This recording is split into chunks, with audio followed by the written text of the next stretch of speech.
right. Let's start the show. Time for the show.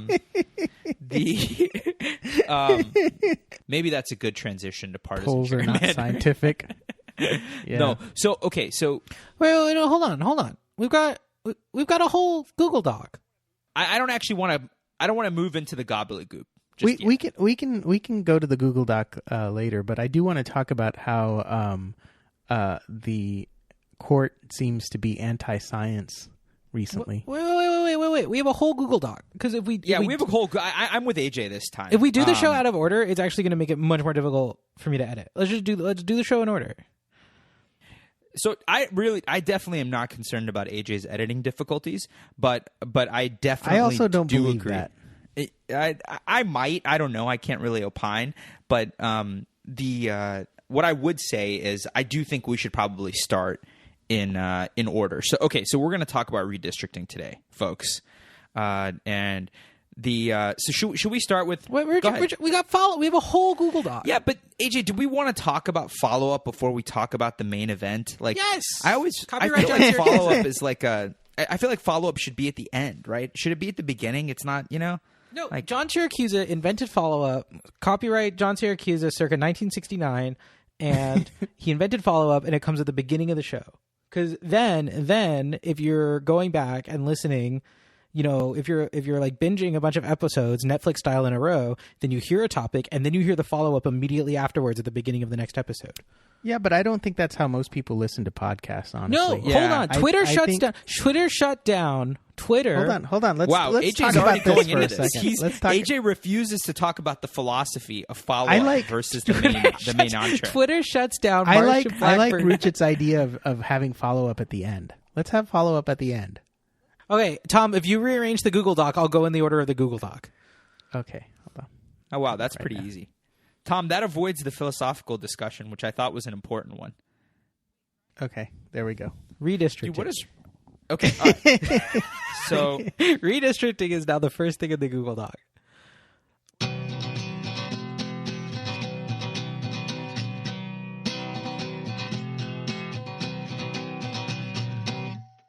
okay, so we're going to talk about redistricting. So for our listeners that don't know, like what is redistricting, guys? Should we just go right into it? Like, what is redistricting?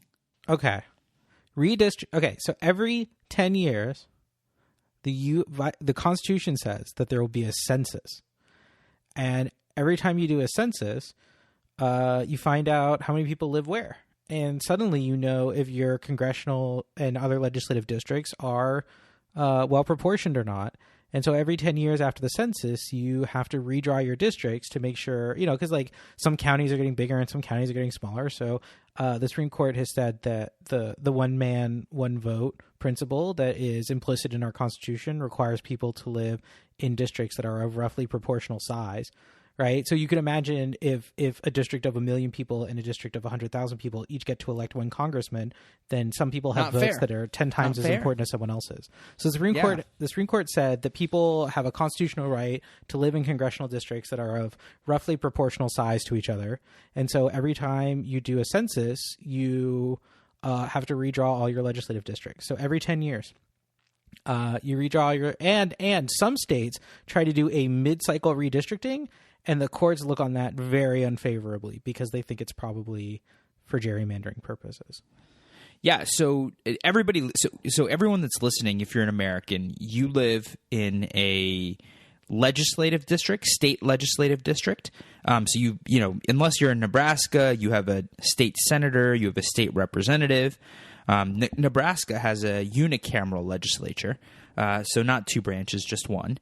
And so you also have a congressional district that you live in. So everybody lives in these, right? So and kind of as AJ said, every 10 years, these things get redrawn. So the phrase that we're going to throw around this entire episode is gerrymandering.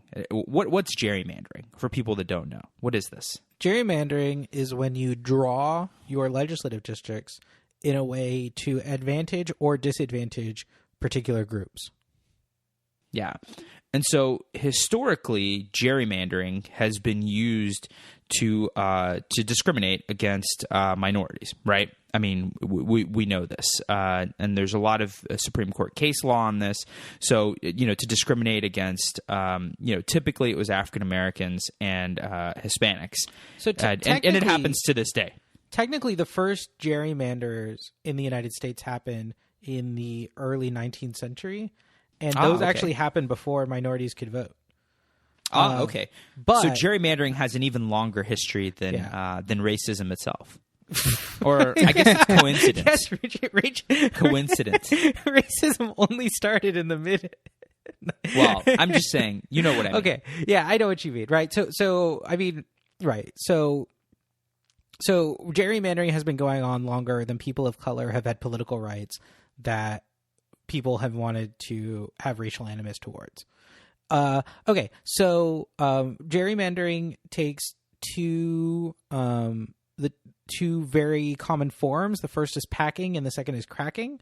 So, which should be before you go into this, AJ. This should be the name of the episode, by the way. Everything we know about packing and cracking. Everything we know about packing and cracking. Yeah. No, hold on. Let's not spend like 10 minutes talking about what the show should be called. Dude, that's part of our brand, AJ. Part of our brand is having extraordinarily boring things to talk about. I would like to note that we skipped the entire discussion about where follow-up should fall in the Google Docs.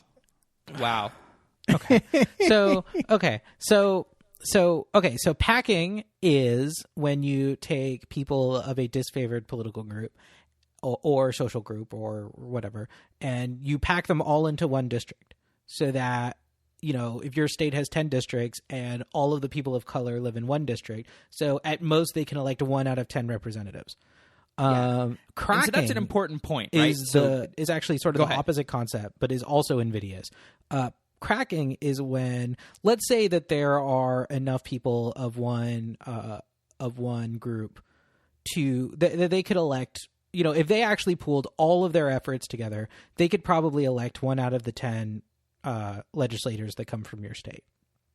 And you spread them out evenly among the 10 districts so that even if 100% of them all voted for the Democratic Party, they altogether couldn't elect a single Democrat because their votes are spread out. They're dispersed. So that's cracking.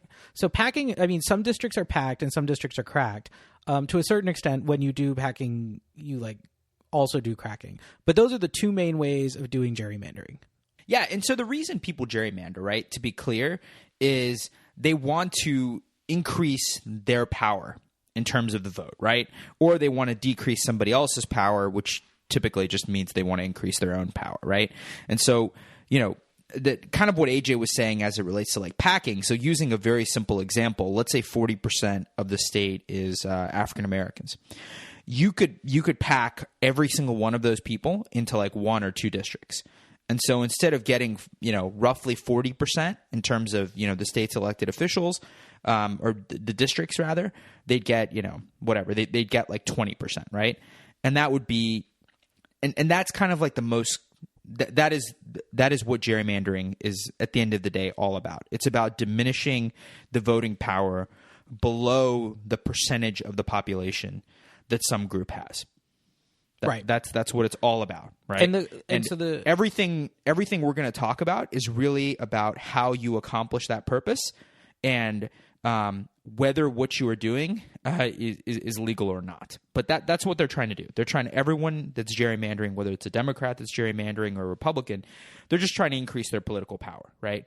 There's no nice way to put it. It's very naked.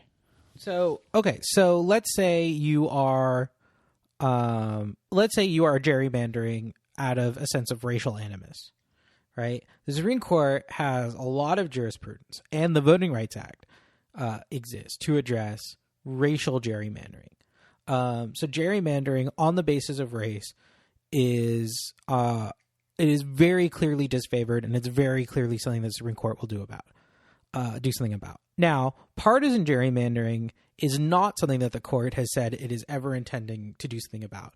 So in Veith, which is a previous Supreme Court case. The Supreme Court had a case of political gerrymandering. So the disfavored group wasn't, say, black people or Filipinos or whatever. It was the disfavored people group were, I think, were Republicans in Veith. Am I wrong about that? I don't know. I have to admit I haven't read Veith. Oh no, it was Democrats. Okay, in Veith, the people who were disfavored were Democrats. It was Republicans who did the gerrymandering. Okay, so in Veith, the Supreme Court, Republicans are good at this. Why aren't the Democrats good at this type of stuff? Well, that actually is a good question we can get to later. So in Veith, the court split. It can't be their morality. It has to be that they're just like not as good at this. The court split into basically three groups. So there were 4 justices who said political gerrymandering is anathema to our democracy and we need to do something about it. And there were 4 justices who said they didn't really care.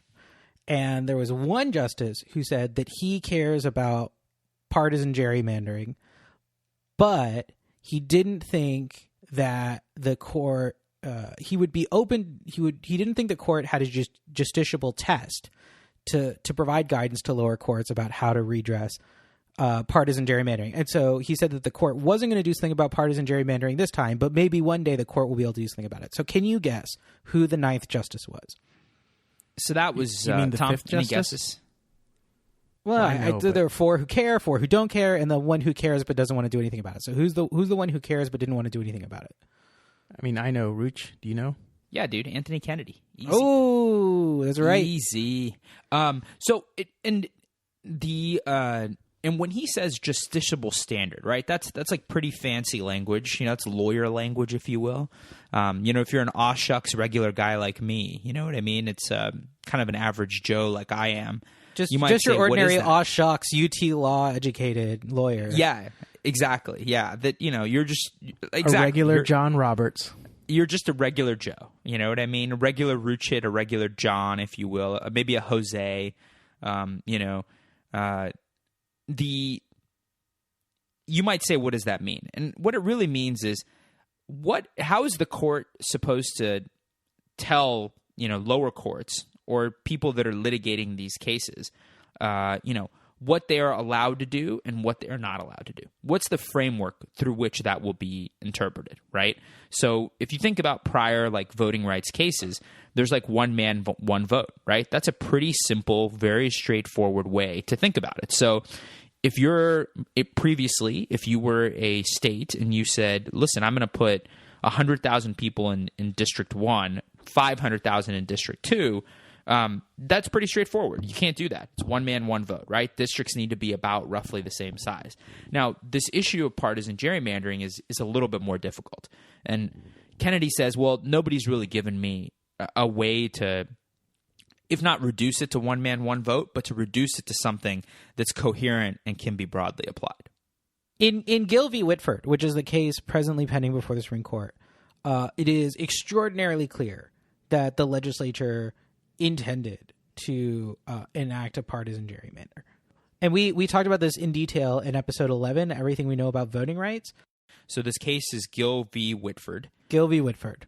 Gil V Whitford. And here you have is it a law professor from Wisconsin? Is that right? I think he's a law professor. He is suing the state of Wisconsin for engaging in illegal gerrymandering, right? And in this case, partisan gerrymandering. So just give that background for a second, or I wanted to give that background for a second, and then go ahead. I was just going to say we should probably review the factual background of that case because it is pretty crazy. Like the Republicans basically holed up in an office, drew this map, or without letting anyone else see the map, right? And then when it came time to show fellow Republicans the map, they would bring representatives in one by one, force them to sign a non-disclosure agreement, and then show them not the entire map of Wisconsin, but only their district that was in play, and see if they have any thoughts or not. And then what happened was that after they cycled through all of the Republican representatives, they basically had a legislative comment period, I guess, basically argument over the map, where everyone could see the map for approximately a week, and it was voted into law within a week, and it was pretty crazy.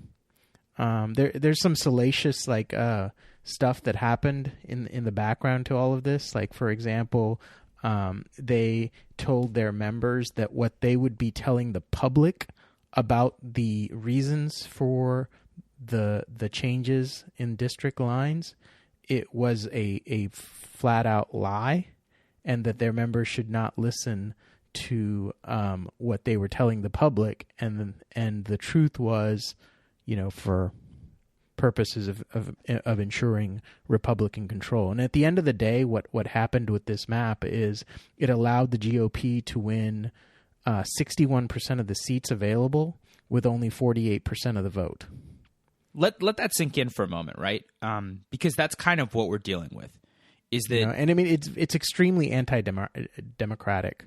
Yeah, and that's an important point, which I think we'll discuss here in a little bit as well, which is sort of an undercurrent of this case that I think some of the justices don't really want to acknowledge. But to jump in a little bit, so on the transcript, so we're going to link to we have a link to the transcript in the show notes of the actual oral argument, which only happened a few days ago, right? Like, this happened like last week or something, as I recall. So I mean, it's possible that our listeners have not read the transcript, I suppose, but it happened on the 4th. No, the 3rd. Sorry. So here's Justice Sotomayor, right? And she's talking to the lawyer for the state of Wisconsin, right? And she's talking about the gerrymandering process and what the party in control, the Republicans in this case, actually did when they were drawing the maps. But they kept going back to fix the map to make it more gerrymandered. That's undisputed. The people involved in the process had traditional maps that complied with traditional criteria, and then went back and threw out those maps and created more, some that were more partisan. The lawyer says, that's correct, Your Honor. And of course, there were computers. Justice Sotomayor says, so why didn't they take one of the earlier maps? And by that, she means the maps that were less partisan, right? And this is what the lawyer for Wisconsin said. Because there was no constitutional requirement that they do so. They complied with all state law. To which, of course, Justice Sotomayor said, that's the point. One question that Sotomayor asked that I thought was actually a really good question was she asked, could you tell me what the value is to democracy from political gerrymandering? How does it help our system of government? Do you guys have an answer to that? I mean, is there any value of gerrymandering to... Partisan gerrymandering was her specific question. Well, actually, I mean, I know, so I don't know that you need to limit the question to partisan gerrymandering, right? What is the value to our republic of gerrymandering, period? And, on the 3-judge district court panel that decided in the opinion below, there's one dissenting judge. And do you know what the dissenting judge said the value of gerrymandering is? To the victor go the spoils. Yeah. That was his argument. His argument was that these people won an election and they should get to do whatever they want. But isn't the reason they won the election because the maps were skewed? No, I mean, they won the 2010 election when the maps actually slightly favored Republicans, but that was a court-drawn map and it was sort of the best they could do. And that was a map that was favorable to Republicans, and 2010 was a cycle that was extremely favorable to Republicans. Yeah, and so I think so there's 2 answers to that question, I think, right? Or a few answers. One of them is there is no value to democracy from partisan or any other type of gerrymandering, right?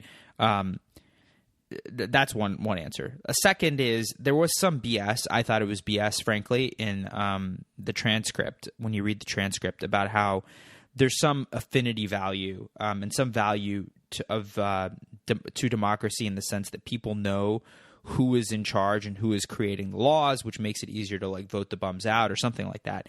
Interestingly, the lawyers for the state of Wisconsin were actually quoting Justice Breyer in some other dissent where he was making that point.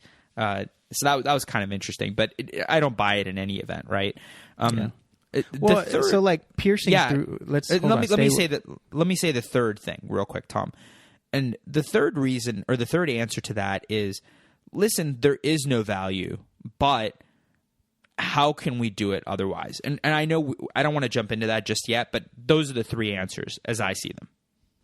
Piercing through this idea, I don't understand how partisan gerrymandering allows voters to know who's in charge other, like in any way different than like a non-partisan gerrymandered or non-gerrymandered map would, right? Like the majority who controls the three branches of government are in control of government. Yeah, I guess it would say that it creates something akin to a supermajority, right? Which is what happened in this Wisconsin example, where in 2012 or whatever, they redraw the maps, right? 2010, the Republicans win a majority in the Wisconsin state legislature. They redraw the maps, right? And then they proceed to win, what is it, like 60 seats or something like that. And maybe the idea is that now they have a supermajority. They won a supermajority of the seats in 2014, I think, despite only winning less than 50% of the vote. Yeah, they won only 48% of the vote, right? So, listen, I don't buy this argument, Tom. So, it's hard for me to defend it. I don't buy this argument that there is any value to partisan gerrymandering. I am sympathetic to the argument of how could you do it any other way? And I'm mildly sympathetic to the argument. Wait, what do you mean? How could you do it I could tell you how you do it any other way. Yeah, there are states that have nonpartisan redistricting commissions. Yeah, but even beyond that, but Rich, this is a good jumping off point to some of the analysis done in the case, right? So the question in Whit is there a justiciable standard by which you can determine whether a map has been gerrymandered in a partisan means, right? And the plaintiffs were offering this efficiency gap, which we can talk about in a little bit more detail later. But onto your point as to how can we do it any other way, one of the ways that the plaintiffs showed how partisan gerrymandered this map in Wisconsin was they ran 200 computer simulated district plans, right? So they had computers draw district maps, right? And the criteria they gave the computers were, okay, look, you got to keep the districts a roughly equal proportion in size pursuant to the Supreme Court precedent, right? And you got to keep them generally contiguous with very few exceptions pursuant to the Supreme Court and judicial requirements, right? And then it also looked at the number of municipalities. So what it did was the computer simulated 200 district maps, right? Using just those rules, not any sort of partisanship or whatever, right? And you saw that the vast majority, all 200 of those, sort of clumped together in an area that was not partisan gerrymandered, right? Like it was not, giving one side an unfair advantage over the other side by any stretch of the imagination, right? But it also, you also saw that those maps clumped together in a way that preserved the municipality lines as well, as much as it could. Now, of course, it didn't do it, 100%, but it preserved as much as it could the municipality lines. So you have these compact districts that are keeping communities together that don't favor one side or the other, and you have 200 computer simulated maps that will give you roughly that sort of map for Wisconsin, right? And then they basically compared it to the map that the legislature drew, which neither kept communities compact and together, nor and favored the Republicans, to a great degree more than the Democrats, was gerrymandered in favor of Republicans. So, I mean, there are 200 ways that you could do it without, partisan gerrymandering is the answer to your question, Rooch. In Wisconsin for this particular case alone.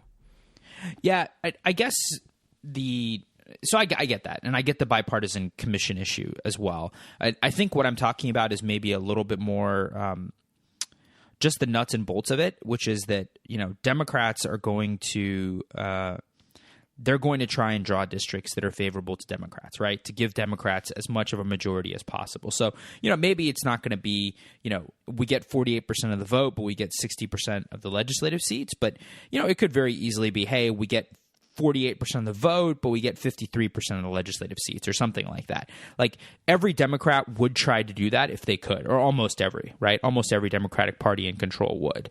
And almost every Republican Party in control would likely do the same thing. So it really does come down to like, how do you, and that's why I said I'm kind of sympathetic to this argument, which is the only solution really having, bipartisan commissions to draw lines? Like, is that the only thing that's like, I think really going to solve the problem? So, Rich, to answer your question, I think the answer to that question is you have to design a system and process that prevents people's inherent self-motivations from appearing overly on the map, right? And so you can do that through bipartisan commissions, but I think, it might be a combination of both using computer technology and bipartisan commissions, because this is stuff that computers can do fairly easily, right? Like draw maps using very simple rules like, hey, keep communities together and, make sure all of the districts, when you're finished drawing, have about roughly the same number of people in them, plus or minus X amount, right? Make them contiguous. Don't make them, spotted all the way across the state of Wisconsin, right? These are very simple rules to give a computer. Yeah. Okay. Maybe we should talk about kind of the relevant legal issues. And so, I think there's the first is, does the court, so a lot of times you'll see in these cases, you'll see a standing issue, right? And so do you guys want to talk about, just spend like 5 seconds on, or maybe a minute or two on, does the court even have authority to decide this case, which is the standing issue? One of the issues, so I think there's definitely no question that, Anthony Kennedy and 4 liberal justices all believe that partisan gerrymandering is a type of constitutional injury. So I actually don't think that saying that standing is going to be that difficult. The thing that seemed to have really come up in oral arguments was, can you challenge an entire statewide map under the VRA, under the Voting Rights Act, and under the and under racial gerrymandering precedent? You can challenge individual districts. You can challenge this district or that district. It's not clear that you can challenge an entire state's maps. But I think sort of, if you can challenge individual districts, you should just be able to challenge all of the districts, right? Like if you can challenge one district in a state, you can challenge 100% of the districts in a state. So I actually don't think that this standing argument is at all persuasive. Yeah, and the other reason I think it's not a very good argument is, what's to stop let's say Wisconsin has 50 districts. What's to stop a plaintiff from gathering 50 people and having them as, the named plaintiffs in your case against the Wisconsin legislature, right, from each of the 50 districts? It's such an easy workaround that it makes no sense to create a rule in name only. I think also on the standing argument, one of the things that the appellees, the people opposed to the gerrymandering, say is that, if the court doesn't step in and do something about it, the legislature is not going to do something about it because the legislature is the one who did it in the first place. And the voters can't do anything about it because their votes are diminished by gerrymandering. And so if the court doesn't get to finding a standing about in this topic, then we're all just screwed, which I thought was like pretty persuasive, right? Yeah, I agree. I think the standing issue is probably not. It seems like Kennedy believes that there is standing, and so he's going to find some sort of standing. I don't think the standing should be a huge issue, but it's interesting. And if people want to spend more time on it, they can. I think that the transcript does a good job of kind of explaining the issues. Yeah. So what's the next legal issue? The next legal issue is should the court even decide whether partisan gerrymandering is illegal? And so that's kind of I don't know if that's necessarily the next legal issue, but it's definitely a major thread, right? Which is that even if partisan gerrymandering is so bad, and even if partisan gerrymandering sort of should be illegal, should the court even intervene on this issue, right? And there's a whole that actually I think is about 40 to 50% of the debate that at least happens in the oral arguments, right? Is the Justice Roberts, Justice Alito, Justice Gorsuch are all they're all concerned about this parade of horribles that will happen, right? So if you at one point say that, listen, partisan gerrymandering is illegal, there will be like a torrent of lawsuits. There will be thousands and thousands of lawsuits that will be filed. So I think that's like a bogus concern, right? Yeah, I agree. Right, because if their concern is like, oh, if we start adjudicating partisan gerrymandering, then all these people are going to ask us to adjudicate partisan gerrymandering. You know what I mean? It's like, hey, if I open a haberdashery, someone's going to want to buy hats from me. Yeah. Like if there's partisan gerrymandering, and if the court ought to do something about it, then the fact that there would be tons of ensuing litigation is actually like a bonus. Yeah, and I think their argument, there are kind of a couple of arguments that they make, right? One, which is the sort of generic like parade of horribles argument that you see a lot, right? Which is, oh my God, if we let people sue for this, they'll sue for this, and then the courts will be locked up, and then there will be suits right and left, and blah blah blah, right? So like that's kind of a bullshit argument. John Roberts makes an argument which I think is maybe a little bit more nuanced. What he says is that if we allow this, then we will be asked to decide all these things, which will, according to him, of course, be horrible. But what it will do is the courts will be drawing the lines in virtually every context. And they will be deciding whether a state, effectively, they'll be deciding whether a state is Republican or Democrat. And then the public will look at that and say, hey, why is the court deciding those things? And not only why is the court deciding those things, but, oh, the court is like stacked with Republicans, so of course they sided with Republicans. Or the court is stacked with Democrats, so of course they sided with Democrats. And that will sort of not only reduce the public's trust in democracy, is his argument, but reduce the public's trust in the judiciary, which is I think an interesting argument. What do you guys think about that? I think it's bogus. Tom? Yeah, I mean, I think, this is the court that decided Bush v. Gore. Well, remember, John Roberts wasn't there, right, at that time. So let's give him the benefit of the doubt for a moment on that one. Well, but like more to the point, right? District courts are presently in the business of drawing legislative maps, right? The maps that were in place up until and during the 2010 Wisconsin election, those maps were drawn by the district court, right? Like if their concern is that people will think it's partisan when district courts draw legislative maps, like I have bad news for you, John Roberts. That's already happening. Well, so to be fair to Roberts, right? It's when district courts are doing that, they're not doing it because of a partisan challenge, right? They're doing it because of a challenge related to charges of racial animus, right? Or charges of like discriminatory intent towards minorities, right?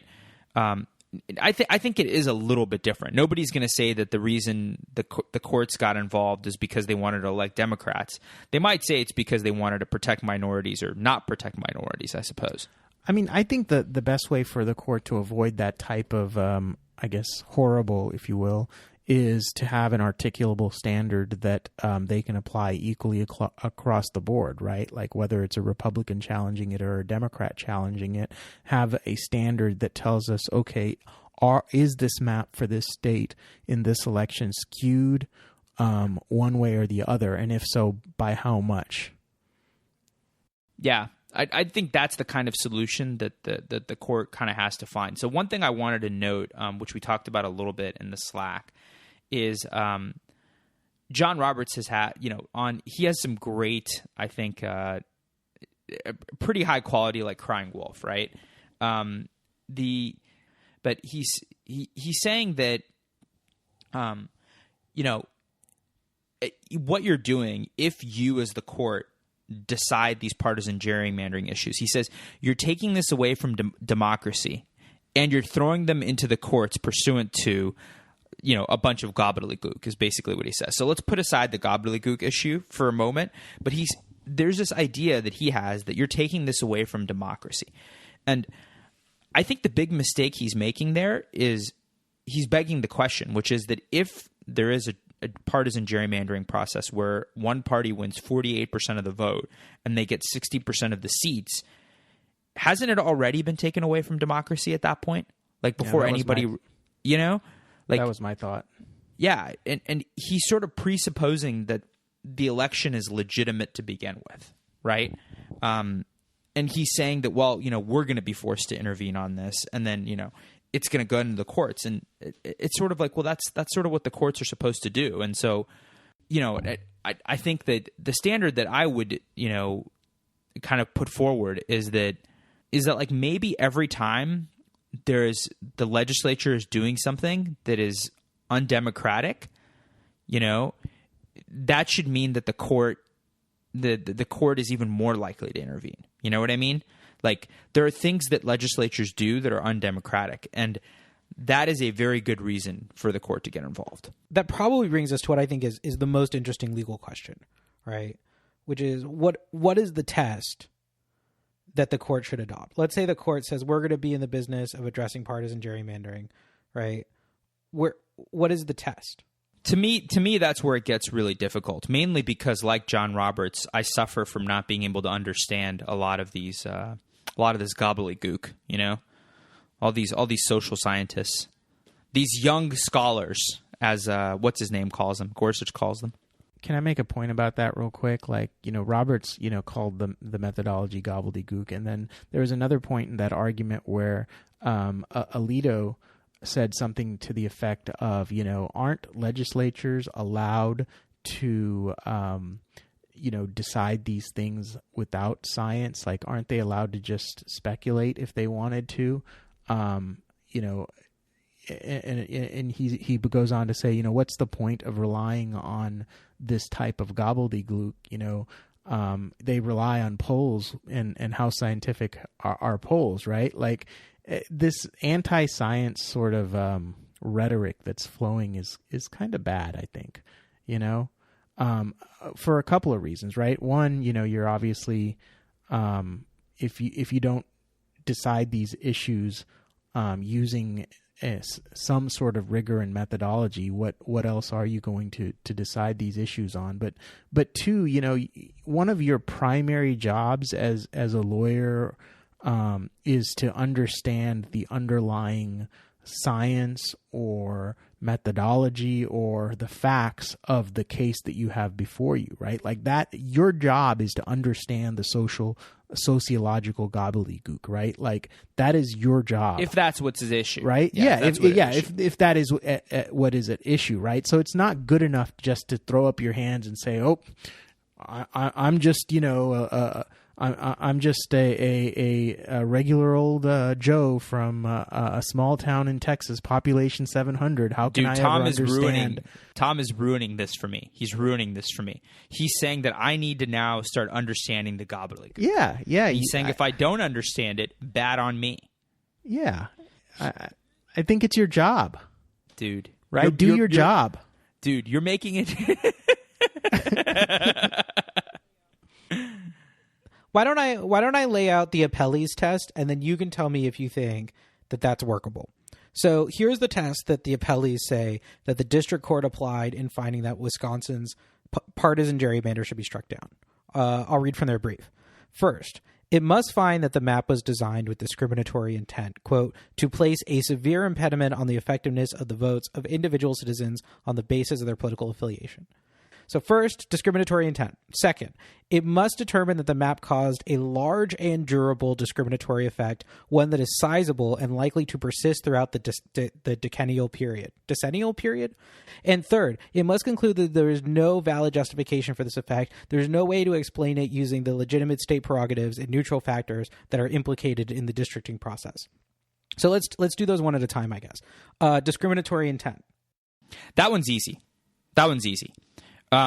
Especially in this case, right, where they go back again and again and again to draw even more partisan maps, right? And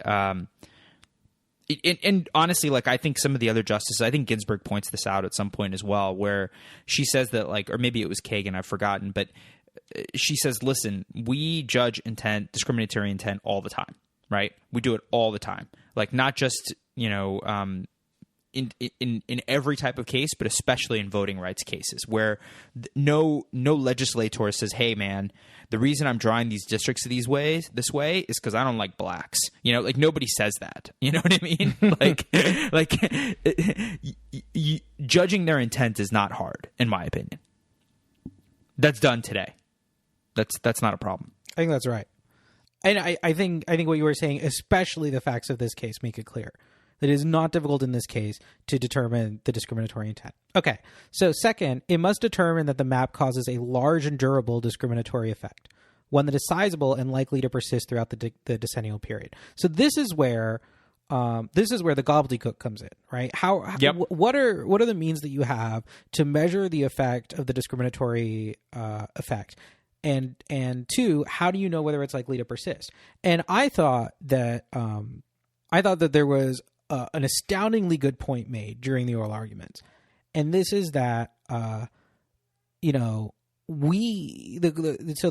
more skeptical justices were saying, well, how are we supposed to wade in? How do we know whether we can trust this science? This science isn't particularly old, and blah blah blah. And the argument on the other side was, well, hold on a second, because the legislatures are using this stuff. Right? Like, the legislatures believe in it and they're using it effectively. So, like, if the legislatures are, the legislature in Wisconsin, they drew this map and then they went back and they had these S curves, and they had these ever more increasing sophisticated statistical ways to gerrymander the state. And we've seen over the course of 3 elections now how drastically good of a job that they did. And the question is, if the legislatures are so good at using it, how come the court can't acquire that expertise? Which I thought was, like, an astoundingly good point. So I didn't actually. I thought this was probably the best argument that I think Wisconsin had, and I think the best points I think that Gorsuch and Roberts and some of these folks made, which is, they said that, like, when you actually look back on these studies, and I can't find that, I can't seem to find the specific part in the transcript, but this was not denied by the other side. Something like 15 of the 30 examples where the study says there should be durable and lasting discriminatory effect, there wasn't. I'm going to find it. Let's like maybe edit this part out here. Hold on. Let me try and find it. Yeah, let me try and find it. Hold on. Yeah, I'll edit this out because I actually want to see that in the transcript. Yeah. Okay, so this is Wisconsin's lawyer saying this, and Gorsuch is agreeing with this, but let me see if I can find. But anyway. What page? Okay, so I'm on page 22 of the transcript. Okay, and here, it is 7%. How durable? How many elections would we need? How much data would we have to gather? Walk us through Justice Breyer's questions and provide some answers, if you would. That's Gorsuch. Miss Murphy, she's one of the Wisconsin lawyers, I believe. She says, sure. So I do think that some of the problems with the criteria that have been suggested, in particular with the tests that focus on these symmetry metrics, is that so far the metrics that we have, they identify false positives roughly 50% of the time. Wait, so where did you get your 15 states number? It's 15 out of 30 because there were 30 examples. So let me try and see if I can find where that is, because this is discussed at a couple different points. Because Gorsuch seizes on this. I think Alito does as well. Hold on. Mr. Setlin, who's another one of the lawyers for Wisconsin. Well, Your Honor, that turns to the issue of justiciability, and I do not think that raises the same problems because, of course, politics is not a suspect classification like race. Okay, so keep going down. Go to line 19. This is plain. Plaintiff's expert studied maps from 30 years, and he identified the 17 worst of the worst maps. What is so striking about that list of 17 is that 10 were neutral draws. These were court-drawn maps, commission-drawn maps, bipartisan-drawn maps, including the immediately prior Wisconsin-drawn map. I think the court should learn 2 lessons from the list of 17, 10 of which were neutral. The first lesson is that partisan symmetry is simply not a neutral districting criteria. It is not a neutral method of drawing districts. For if it were, all of these commissions would not be drawing partisan asymmetry maps. The second lesson The second lesson that this court should learn from that list is that plaintiffs are asking this court to launch a redistricting revolution, okay, whatever, based upon their social science metrics. Yeah. So I think it wasn't 15, but it was something like that was the 10 of the 17, I believe is what he was talking about. But the contention you had before is that... Is the false positives. 15 of the maps that were supposed to elect Republican or Democratic supermajorities didn't do so, which is different from saying that a huge portion of the objectionable maps were neutral draws, right? That's like those are two different contentions, right? Because like the neutral draws are really easy to explain away, right? Like the statistics that people have are much more sophisticated now than they were then, and the statistics that you use to create partisan maps are sort of similar to the ones you use to make neutral maps, right? And so you could imagine that a neutral districting commission doing the best that it could, but using unsophisticated means could still end up drawing imperfect maps, right? Like just because it's a neutral draw, that it's court drawn or that it is commission drawn doesn't mean that it's definitely going to be have a partisan symmetry. So, for example, in the last court drawn map for Wisconsin, for the map that was in effect in 2010, the court didn't draw the maps itself. What it actually did was it took submissions from any interveners who were interested in submitting proposed maps, and then the courts picked the best one. It was like a baseball style arbitration for map selection. And so if all of the maps that the court received were in some way partisan, the court may have picked the least partisan of the maps, or at least what it thought were the least partisan of the maps, but that still could have had some partisan defects. So I think this argument that, some of these objectionable maps were neutral draws, I think is a BS argument. I don't think that is particularly worth talking about or giving credence to. Now, next, the point that... hold on, I'm going to find this. Because there's definitely... Hold on. Sorry, I should have quoted this piece. I should have cut and pasted this piece. Yeah, I'm sort of skeptical that... Are you sure you read it in the transcript? Because the words 15 and 30 don't appear in the transcript at all.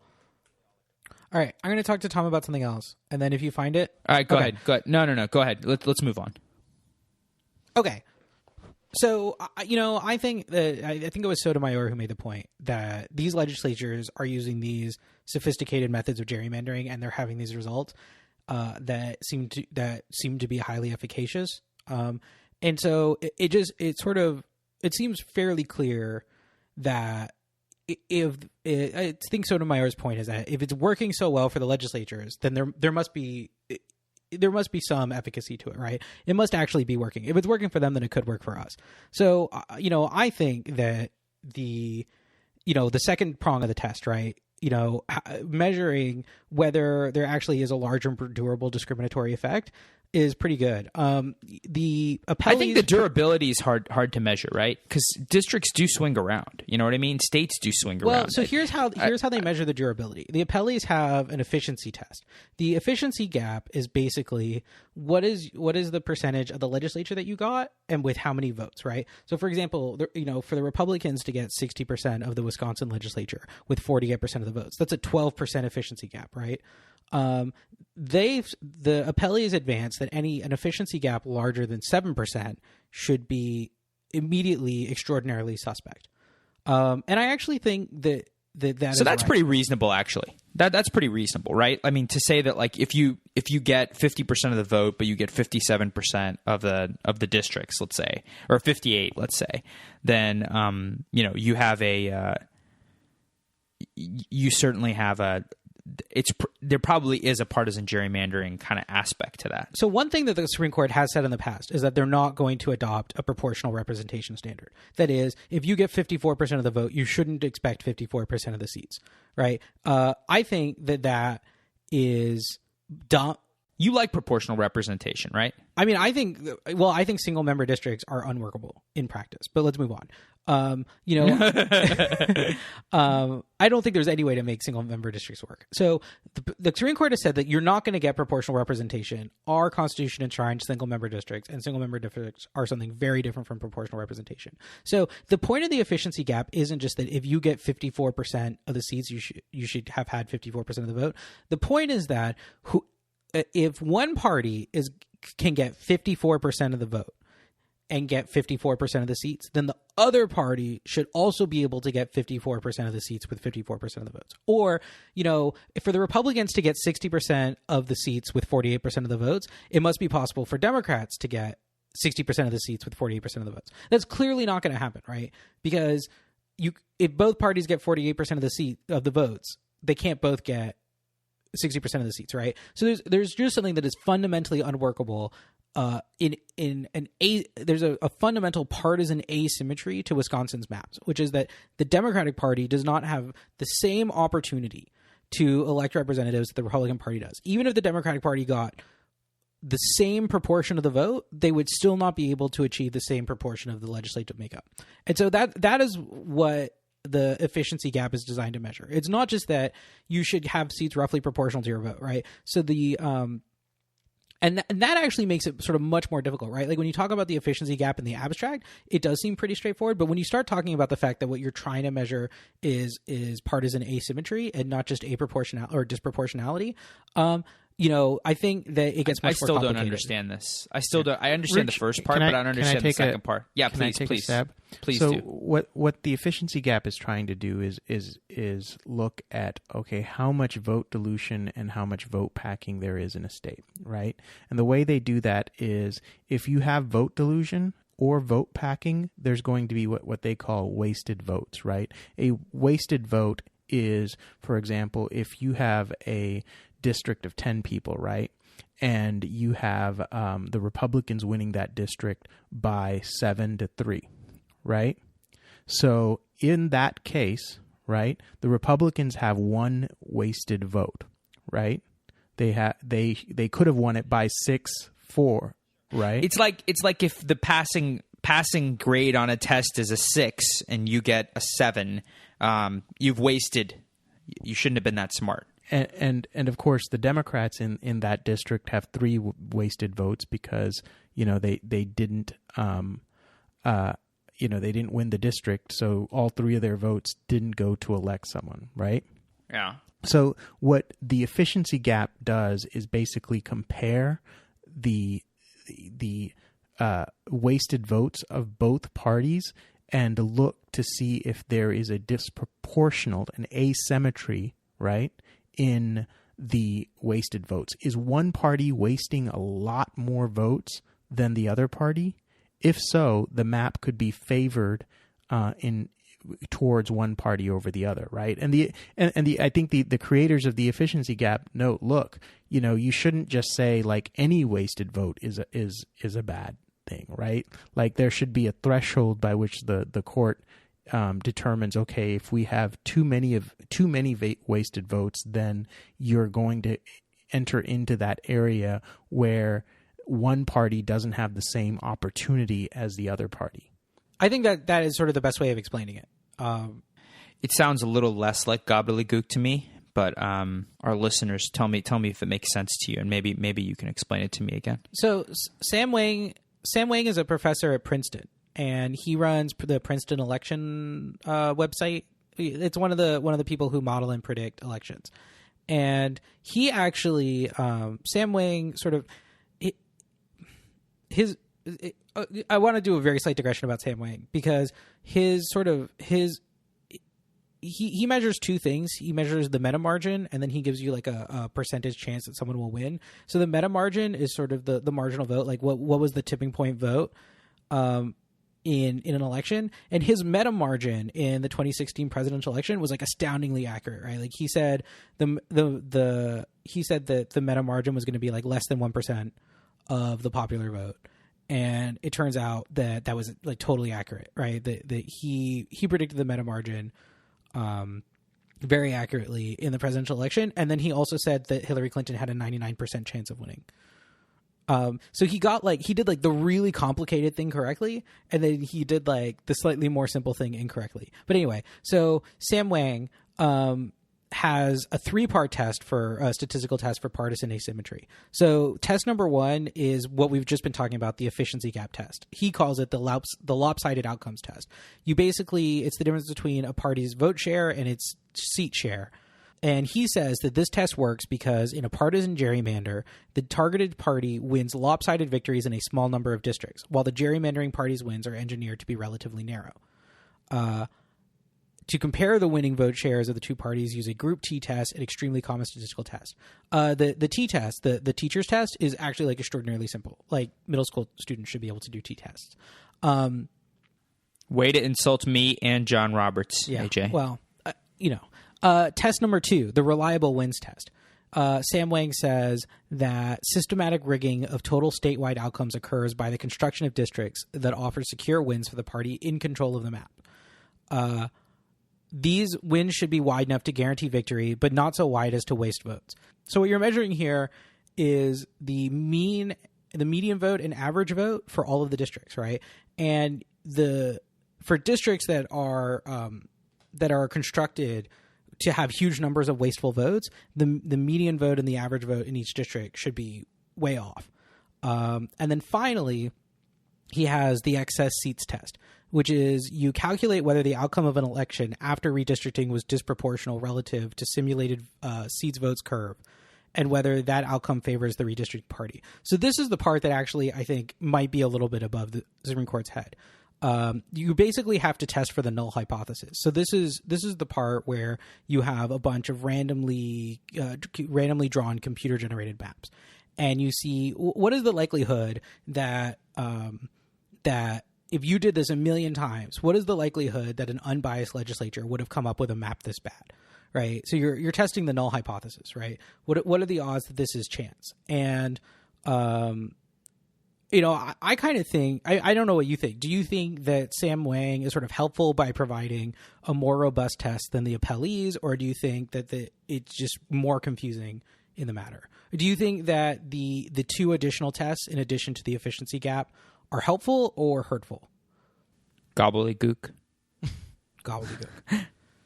Okay. I'm teasing. I think I don't have trouble understanding how you can measure an instance of partisan gerrymandering. That makes like pretty good sense to me. So, you have a situation where the Republicans win 48% of the statewide vote, but they win 60% of the state's legislative districts. Makes pretty good sense to me. What I have trouble understanding is the durability of that. Is the ability to predict that they will continue winning that percentage. Yeah. Well, reach. I guess to that, I would say what you'd have to look at is sort of the broad reach of social science on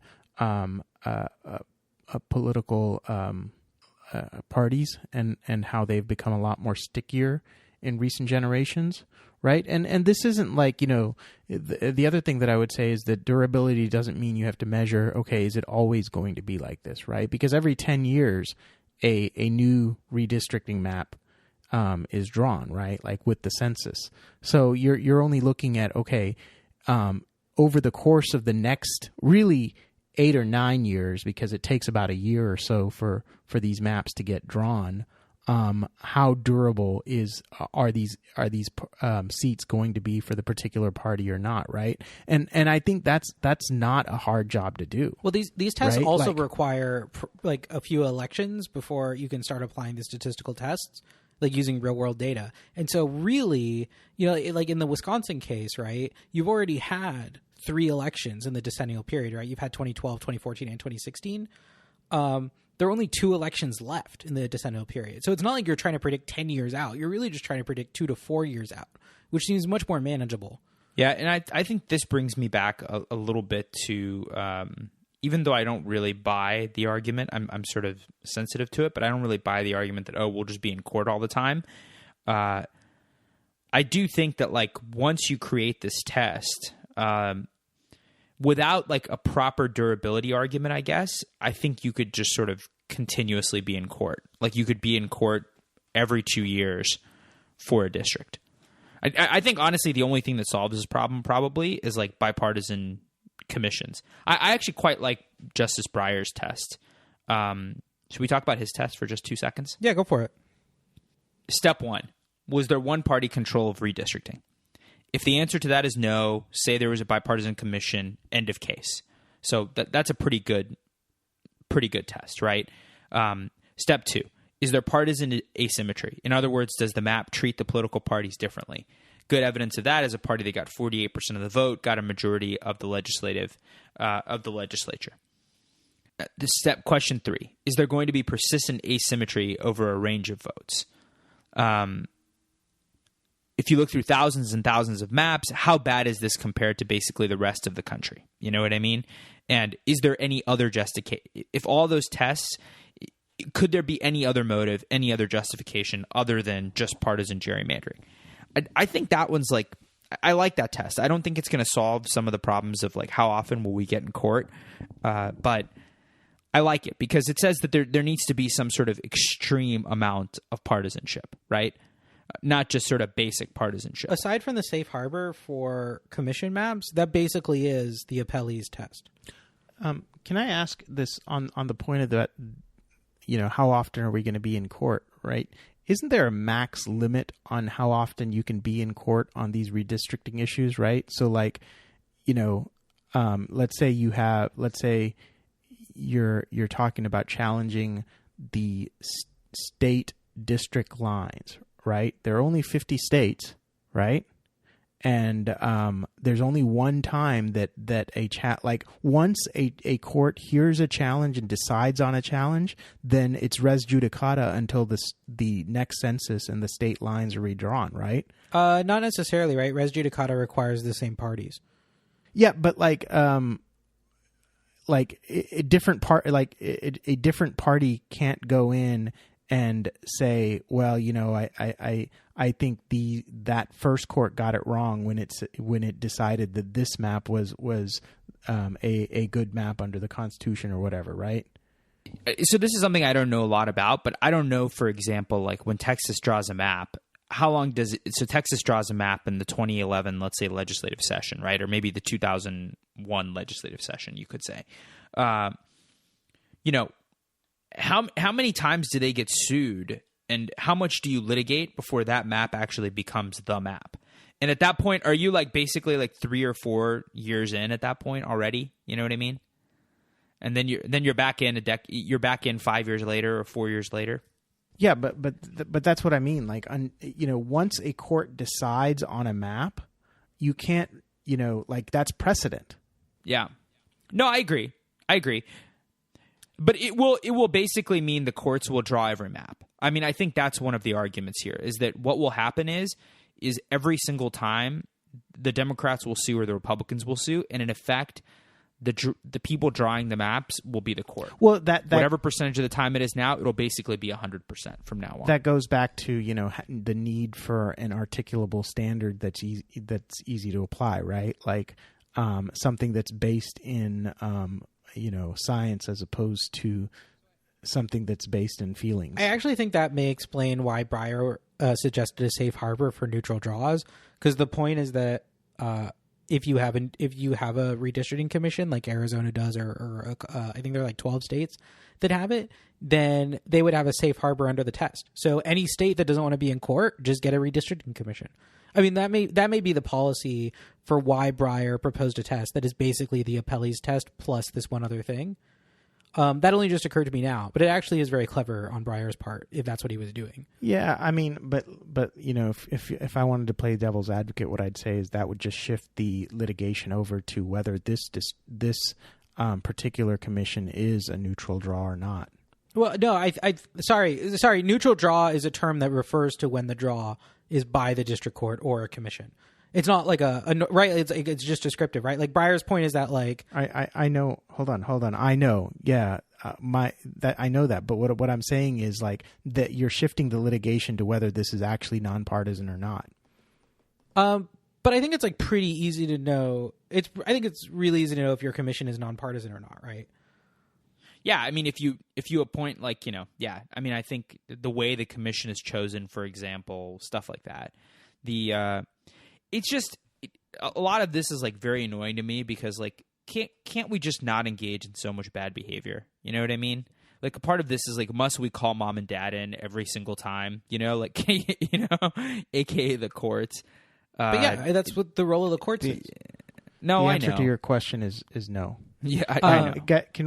Can we jump to our prediction about this case and then to sidebars? Wait, one last thing that's very quick. AJ's missing follow-up. He doesn't get follow-up this episode. The state of Texas. You screwed AJ. The state of Texas filed an amicus brief on behalf of itself and a bunch of states. Ken Paxton and Scott Keller are on the signature block. And there are like two key points in the amicus brief. They say all redistricting will always be partisan. Right? They say all redistricting is at least somewhat partisan because the people doing it are partisans, right? The people doing it are legislators or whatever. And the second thing he says is that the district court's test would place all states redistricting at risk of litigation. So his point is basically all gerrymander, like all district drawing is partisan, and that's just life.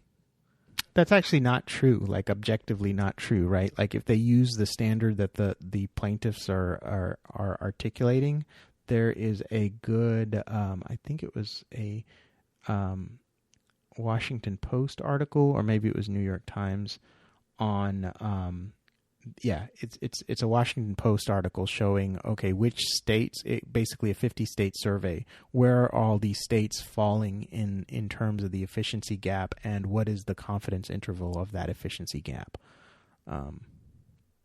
It looks like the French flag, I think. But I just think it's amazing that the point of this brief is that we all do it, and that's why you shouldn't try to mess with us.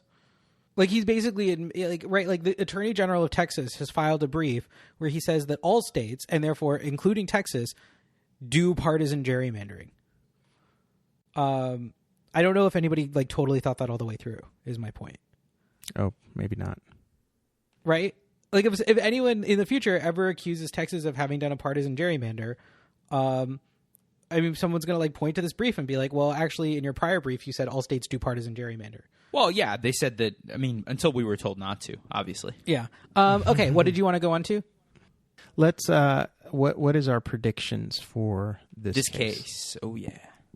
All right, Rooch, what's your vote count? Okay, so I think the vote count. So okay, on the standing issue, I think it's going to be like a pretty like this is going to be a bunch of gobbledygook in terms of like the decision. It's going to be 5-4 on the standing issue. And then on the should the courts get involved in partisan gerrymandering, I guess that'll be 5-4 as well. Yeah. Well, let's just let's simplify this for this case, since there's so many issues. Let's just talk about the justiciability issue and the standard and all that. Do you think? Yeah. So I think they're not going to come up with a standard. I think what's going to happen, it's going to be 5-4 in that this is partisan gerrymandering. It's illegal. Partisan gerrymandering is illegal.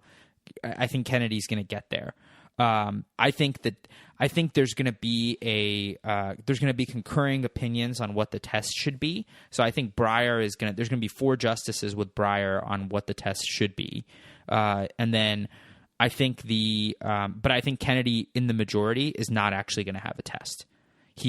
I kind of agree with AJ, except I think he's going to be even less specific or prosaic, I guess, on the test. So the state of Wisconsin wins? No, the state of Wisconsin loses, right? But Kennedy's basically going to say that they lose because this is such an extreme example, and he's not actually going to give a standard for future cases. Like, I think he's actually not going to give one. And then there's going to be a concurring opinion that Breyer's on, but Kennedy's not on. So I guess it'll be like it'll be like partially. I guess maybe it'll be a partial dissent. I don't know exactly how the terminology of it would work, but I think 4 justices will sign on to Breyer's test. Kennedy will write his own opinion that everyone will concur, or that 5 justices will agree with. But in that, which will end up being the law, he will not actually articulate a test. Oh, I had a tab open because I was like looking something up for the show. Okay. So Tom, did you make a prediction? My prediction is 5-4 on the justiciability issue in favor of the plaintiffs, Whitford. I think overall the case is going to be affirmed in part, reversed in part, because I think the court is generally going to find that these partisan gerrymandering claims are justiciable, but I think they're going to bust the lower court on and refine exactly how to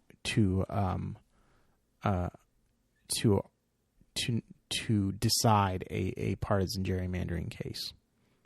It's interesting. Now that I think about it, I think when John Roberts was sort of talking about how like this will undermine people's faith in the courts or whatever, I think he was talking directly to Kennedy.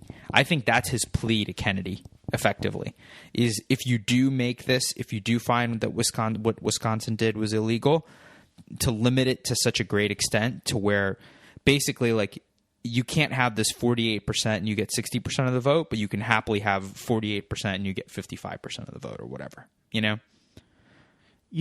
Rooch, he can make that argument in conference directly to Kennedy. Yeah, whatever, dude. I think he was. I think he was also like, sort of these things. They have more effect, I imagine, in the actual, in the actual courtroom. You know what I mean? It was a plea. We're not going to get to follow up today, huh? No, dude. No follow up. Wait, what's your vote count, AJ? 5-4. 5-4. Whitford. I think. Yeah. Yeah, I think we're all sort of in agreement that this is just going to be an example of how the sausage is made. Like, I think it's probably all good that we're all sort of, on the same voice on how it's going to come out, because I think at the end of the day, like, it's not going to be a clean case for deciding whether we got this prediction right or not. I think. I think the most accurate thing we can say, or accurate prediction we can make, is that it's going to be affirmed in part, reversed in part. And it's like, what parts are affirmed and what parts are reversed, who knows? Yeah. I think they just, but Wisconsin deserves to lose this case. So I'm pretty happy that they're going to lose this case. Yeah, I agree too, but I don't know exactly. Yeah, how it'll get there. And honestly, like I'm okay with this outcome in the sense that like extreme partisan gerrymandering is gone, but like mildly partisan gerrymandering is whatever. I don't really care. All right, shall we do sidebars? Yeah, dude. I'll go first. I got this website called pleasetakecareofmyplant.com. And it's this guy who has hooked up his plant to the internet. It is a Wi-Fi connected plant, and you can go on his website and you can vote every day as to whether water should be provided to the plant or not. Oh my God. He gives live statistics as to soil moisture and a live stream of the plant, video of the plant, to inform your decision as to whether to vote in favor of providing the plant or not. Alternatively, if society is cruel and heartless, they can decide to kill the plant by never providing it water. Please take care of myplant.com. Wait, that sounds awesome. This sounds terrible. It's a crowdsourced. Like, this is like, we're just too addicted to the internet, okay? Like, we're too addicted to the internet. And this is an example. And honestly, like, this whole public morality shit, like, just take care of your fucking plant, dude. You know what I mean? Like, just take care of it. And like, why do people feel the need to make like social statements through things like this? I just don't get it. I don't get it. I don't think this is a social statement. I think it's just a fun thing to do, dude. I think you're reading too much into it. Dude, you guys statement. A social statement on what? I don't know, dude. That's the problem, isn't it? That's the problem, Tom. I think this is just a fun thing that he created. Like, honestly, this is a very DIY community thing to like create these like systems or internet connected things to do things like water plants or show data about certain things that you're doing on a daily basis. But yeah, Root, you should go on his website and vote to not water the plant. No, if you dude. kill the plant. I don't want to kill his plant. If you kill we have the a global plant, warming problem, dude. We have a global warming problem, okay? Like, this plant and every other plant needs to live. Just like we have like an entitlements problem, which is why you need to have kids, dude. Everybody needs to have kids. You know? Because like otherwise, who's paying even half of our Social Security? You know what I mean? Like, this guy needs to earn some money. He needs to have a kid instead of a plant? Yeah, exactly. Then he'll just launch a pleasetakecareofmykid.com. Dude. And then you can decide whether to feed the kid or not based on daily metrics. Dude, this sounds terrible. Okay. AJ, what's your sidebar? A friend of mine from high school is a production assistant at Titmouse, which is like a production studio out in LA. Is that a Harvey Weinstein thing? Yeah, it's a Harvey Weinstein thing. So they have a new show out on Netflix.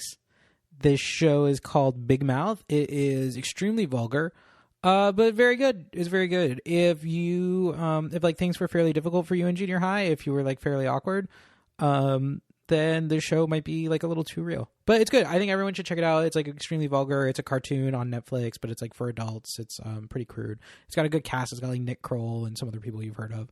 Animation's good. The jokes are pretty funny. It's very crude. It's extremely vulgar. I cannot impress upon you how vulgar the show is, but it's very good. They've got a big mouth, if you will. Yeah. She's great. She's great. My friend's great. Her show's great. Good for her. She's out there in LA living the dream. Dude, so mine is the Google Pixel Buds. So as some of you guys may know, I have the Google AirPods, which I love. Or not the Google, the Apple AirPods, which I love. Yeah, the Apple. But these Google Pixel Buds, I'm on the wait list. So they're wireless AirPods. You know, they're basically very similar to the Apple AirPods. They're not completely wireless, but the coolest thing here is if you are wearing these and someone that you're talking to is wearing these, it will translate your conversation for you. So I can talk to someone in Japan. Now, you know, there's a flaw here, which is the person has to have these. But the point is Google Translate will do the translating. And so you can have a full-on conversation with somebody despite not speaking their language, which is something that actually I want technology to do. Will it translate what you say to them? Yes, it How? will. They have to have the Pixel Buds too. Wow. Yeah, but the point is like it will. I mean, I think this is really cool. So I went to China a few years ago, and I was able to talk to lots of people basically just using Google Translate. And that was like on an iPhone 3 or whatever at the time. You know what I mean? And so I think this is like something that I hope people continue. I hope companies continue to work on, because it will be amazing when you can just land in a foreign country and you can speak to people in their native language. You know what I mean? It's like a Star Trek thing, right? It's like the Star Trek Universal Translator. That's like a Gene Roddenberry thing. Yeah, I mean, it's extremely cool, and I'm kind of surprised that we don't already have this. You know what I mean? Like, that's one thing that's going to make travel, like, so much easier, and, like, just your your ability to understand your fellow human being, like, in a very real sense.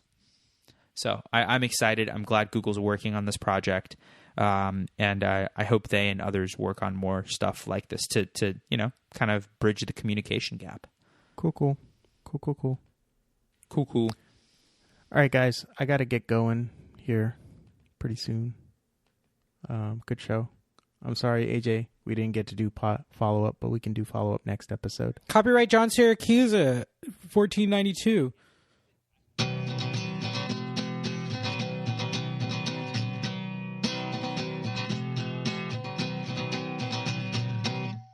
Who just started playing music?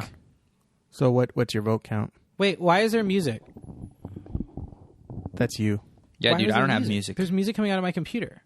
Why? Where is there music? Why is there music? I don't know, dude. It's really loud. I gotta go in like 15 minutes though. So hold on. No, I can't like use my computer. Okay, wait. You guys keep talking.